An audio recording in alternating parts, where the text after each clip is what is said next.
Bonjour. Alors, vous voyez, par exemple, là, juste pour terminer le cours que j'ai fait hier, pour recevoir la Torah, donc il faut être réceptif.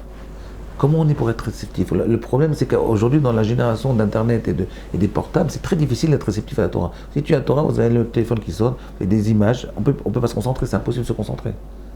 Le seul moment où on peut faire des cours maintenant à Paris, quand je vais à Paris, c'est Shabbat. Parce que Shabbat, ils n'ont pas leur portable. Mais c'est très difficile de faire un cours quand le type, pendant que vous faites un cours, il reçoit un SMS, il envoie un WhatsApp. Comment vous voulez faire un cours? Le type, il est plus avec vous. En quelques secondes, le SMS, il l'a fait partir dans un autre monde. Le WhatsApp, il est parti complètement, il n'est plus avec vous. Comment ça marche? Alors, je vais vous dire. En réalité, le problème, il est plus profond que ça. Nous, on pense que c'est pas bien, les SMS, les WhatsApp, Internet, les portables. En réalité, le problème, il n'est pas là. C'est pas le portable qui a un problème. Le problème, c'est l'homme. C'est l'homme qui vit et qui est entraîné par son portable. Je vais vous dire pourquoi. Le vrai problème, c'est que le nefesh de l'homme, il est inadapté au portable. Je vais vous dire pourquoi. Parce que le portable, c'est des connaissances sans limite. Mais le nefesh de l'homme, il est limité. Il ne peut pas tout encaisser. Il ne peut pas avoir ce que vous avez, même les milliards de livres qu'il y a qu'on peut dévoiler dans Internet, on ne peut pas les assimiler. C'est pas ça qui va changer l'homme. L'homme, il ne peut pas intégrer toutes ces connaissances-là. Par contre, ce que l'homme il peut intégrer, c'est ce qu'on appelle Kol Dmama Daka. L'homme, il peut intégrer des choses fines, des choses simples, des choses, des murmures, des connexions entre humains, un petit sourire, une parole de son maître. Ça, l'homme, il intègre et il est transformé par cette parole-là. Vous lui donnez des milliers de livres de Otsara Chochma, ça ne change rien dans sa vie. Il a dans son portable Otsara Chochma, il peut tout avoir.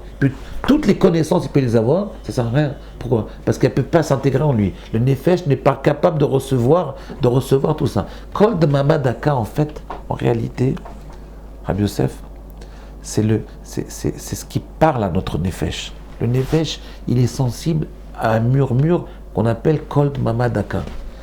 Et qu'est-ce qu'on fait?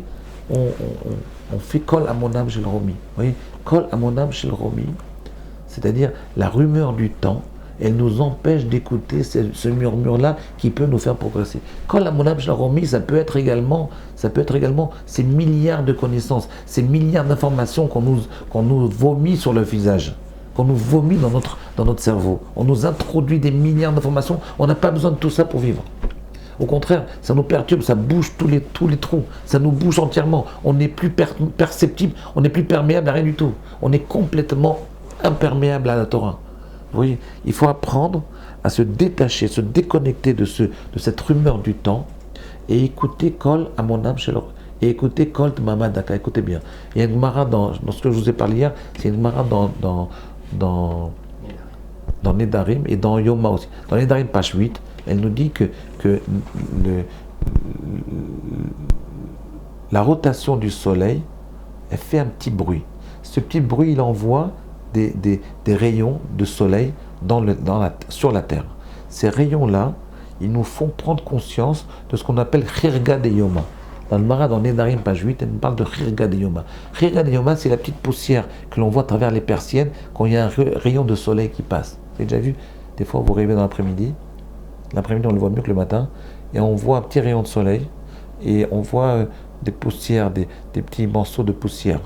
Ces morceaux de poussière, la Gemara, elle dit qu'ils ont une valeur thérapeutique. Elle nous soigne. Pourquoi? Parce que tu as réussi à te détacher du monde. Vous voyez, quand vous venez de vous réveiller, vous êtes détaché du monde, vous êtes déconnecté. Et là, vous pouvez prendre conscience des petits détails de la vie. C'est ces petits détails qui ont une influence sur l'homme. C'est elles qui peuvent nous changer. Celles qui peuvent nous transformer. C'est ça la clé du bonheur. La clé du bonheur, elle est là-dedans. Elle n'est pas dans les milliards d'informations qu'on va recevoir sur Internet. Elle est dans les petits détails. Elle est dans le petit sourire que tu vas avoir avec ton élève, avec ton maître. Une petite parole d'affection, d'empathie entre un homme et une femme, entre un homme et ses enfants, entre une femme et ses enfants, entre les élèves et nous-mêmes. Oui, c'est ces petits moments de vie qui vont construire votre personnalité. C'est ces petits moments de vie qui vont construire la personnalité de vos enfants. C'est ces moments de vie dont il ne faut pas renoncer à vivre. Il faut réapprendre à vivre ces petits moments de vie. Mais pour y arriver, il faut enlever la rumeur du temps. Il faut fermer les portables. Il faut fermer les ordinateurs. Sinon, vous ne pouvez pas ressentir ça. On est complètement emprisonné par cette structure qui nous envahit, qui nous emprisonne, qui nous cloue dans un endroit qui n'est pas le nôtre. L'homme, il progresse par un petit murmure. Kol Mamadaka, le nefesh de l'homme. Il ne peut recevoir que des petits murmures. Il ne peut pas recevoir cette immensité d'informations. Voilà, réfléchissez à ça. Et c'est ça le secret. C'est par ça qu'on arrive à la Torah. Oui, c'est ce que la Torah peut nous apporter. À demain.